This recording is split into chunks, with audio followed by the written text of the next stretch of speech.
Estamos de vuelta y es para conocer la investigación que ha realizado Juan Víctor, y es en relación a cómo reos permanecían conectados, cómo tenían relación y cómo estaban activos en redes sociales y por ende también continuaban operando desde diferentes estructuras criminales. Juan Víctor ha dado seguimiento a este caso y a continuación comparte detalles sobre la requisa que autoridades han realizado en el centro carcelario Pavón.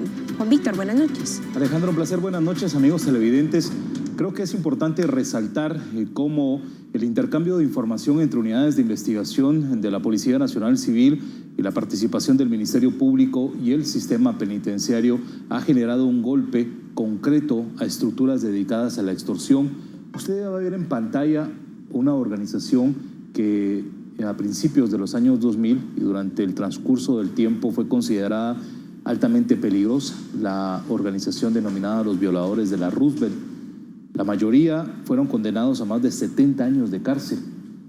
En el círculo, y la persona que usted visualiza es Jorge Alberto García Herrera, el sublíder de esta organización. 20 miembros fueron condenados, pero lo curioso es que al momento de la condena fue enviado a cumplir esta pena en la cárcel Pavón, complejo de penales Fraijanes, pero seguía teniendo contacto en el exterior por medio de dispositivos. Incluso publicaba en sus redes sociales fotografías con integrantes de la banda de los Violadores de la Roosevelt cuando ganaban campeonatos en el interior del penal. Ahí están festejando el cumpleaños de Jorge García Herrera. Hay botellas de whisky en la carceleta, fumando marihuana, lo que según los investigadores han detallado que estas imágenes fueron vitales para darle seguimiento al caso y verificar qué era lo que estaba ocurriendo en lo interno de la granja en cumplimiento de condenas Pavón, por qué los privados de libertad tenían teléfonos celulares y por qué a pesar de ello se mencionaba que existían bloqueadores y ellos continuaban teniendo el contacto directo en el exterior con familiares por medio de dispositivos. De manera inmediata se verificó esta circunstancia, Alejandra y amigos televidentes, y hoy a las 6 de la mañana cientos de policías, obviamente coordinados por las unidades DIPANDA, DEIC de la Policía Nacional Civil y la Fiscalía contra la Extorsión, ingresaron directamente a celdas, se presume, de integrantes de esta organización de los Violadores de la Roosevelt, y localizaron en caletas aproximadamente 40 teléfonos celulares. También ubicaron botellas de licor, latas de cerveza, y lo increíble es que 5,000 metros de cable para señal telefónica e internet fueron ubicados. De manera inmediata se desmanteló este cableado y se procedió a la incineración, esto ante la mirada y judicialización del Ministerio Público y la policía en este penal, Alejandra. ¿Cuántas personas aproximadamente operaban y permanecían conectadas, tenían acceso a internet, teléfono, redes sociales? En fin, ¿se tiene un estimado de cuántos reos? Alejandra, cuando se trabajó este seguimiento, al visualizar estas imágenes, era un equipo especial que asignó el Ministerio de Gobernación en coordinación con el Ministerio Público para realizar todo el trabajo de inteligencia y determinar quiénes eran los privados de libertad de ese grupo, de esa población de más de 3,000 reclusos en la cárcel de Pavón. La mayoría está cumpliendo condenas por diversidad de delitos, estaban teniendo acceso a llamadas telefónicas e internet. Cuando precisaron específicamente quiénes eran los privados de libertad por medio de sus publicaciones, se efectuó un trabajo de campo para saber exactamente dónde estaban ocultos esos dispositivos, porque utilizaban caletas en las paredes para ocultar los teléfonos celulares. Cuando las autoridades ingresan, Alejandra, sabían perfectamente el lugar donde estaba oculto esos teléfonos celulares. Se ingresa, se incautan y se genera todo un análisis para verificar, porque se presume esta estructura de los Violadores de la Roosevelt, compuesta por al menos 20 personas, tenía diariamente el acceso directo a internet, llamadas telefónicas, obviamente para coordinar una diversidad de delitos desde la cárcel, que va de la extorsión, el sicariato y otro tipo de tipología criminal. Por ello, las fuerzas de seguridad procedieron también a incautar esos 5,000 metros de cable para señal telefónica y se procedió a la incineración, como está viendo usted en pantalla. ¿Se logra determinar e identificar si pertenecen a ciertas estructuras criminales, los nombres de las mismas, cómo están conformados y cuál es la manera específica de operar de estas personas dentro de los centros carcelarios? Jorge Alberto García Herrera, el que generalmente publicaba en sus redes sociales diferentes fotografías compartiendo con el grupo de privados de libertad, ingiriendo bebidas alcohólicas en carceletas, celebrando campeonatos de fútbol, etcétera. Tenía comunicación externa prácticamente con amigos y familiares. Obviamente esto violentaba todo tipo de protocolos de seguridad dentro de presidios y se sabe que esta estructura probablemente orquestaba temas criminales. También era importante que otro grupo de población reclusa, como los conocidos imitadores, tenían acceso a dispositivos y fueron requisadas sus espacios, sus carceletas. También se incautaron dispositivos celulares que serán analizados. El objetivo primario para las fuerzas de seguridad, Alejandra, era dar un golpe contundente y claro a las estructuras de la extorsión que se sabe.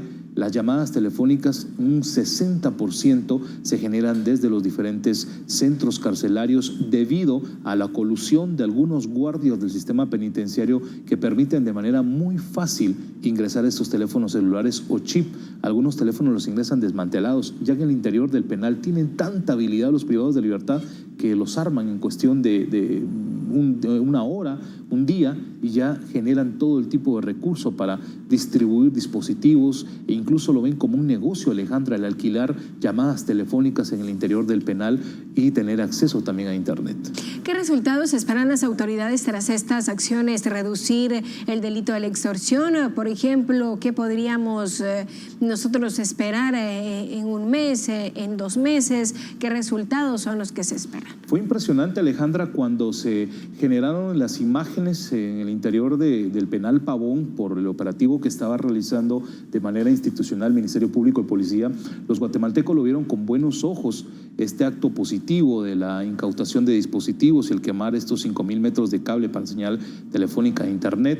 Exigieron a las autoridades que esta misma medida sea replicada en el resto de centros carcelarios para así disminuir lo que tanto ha afectado la economía en Guatemala, el comercio, que es el tema de la extorsión, también disminuir la tasa de homicidios en diferentes zonas de la capital y departamentos. Se espera que con este acto positivo de la incautación de más de 40 celulares y los metros de cable se pueda obtener resultados positivos para las fuerzas de seguridad y así generar tranquilidad en los guatemaltecos y disminuir esa cifra de denuncias de extorsión que diariamente los guatemaltecos se acercan al Ministerio Público, a la policía, a realizar todo tipo de denuncias derivado de las llamadas telefónicas que reciben de pandilleros o imitadores o diferentes estructuras criminales exigiendo el tema de la extorsión.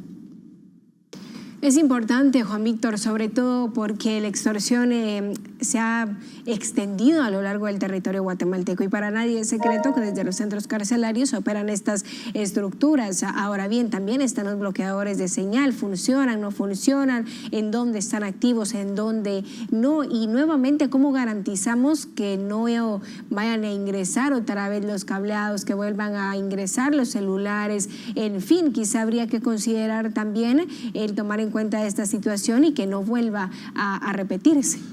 Al consultarle esto a los encargados del operativo, Alejandra, que era una duda bastante fuerte que se mantenía al visualizar el operativo, ellos argumentaron que tenían conocimiento de que una estructura en el interno estaba operando en el tema de alquiler de teléfonos celulares y adaptación de Internet. Cuando se logra ingresar, se sabía en los lugares específicos, se quitan los celulares, se arrebatan los metros de cable y se permite individualizar a los guardias que aparentemente estaban coludidos para presentar las denuncias por parte del sistema penitenciario e iniciar una persecución penal contra el grupo de guardias que están prácticamente al servicio de privados de libertad o también lo ven como un negocio.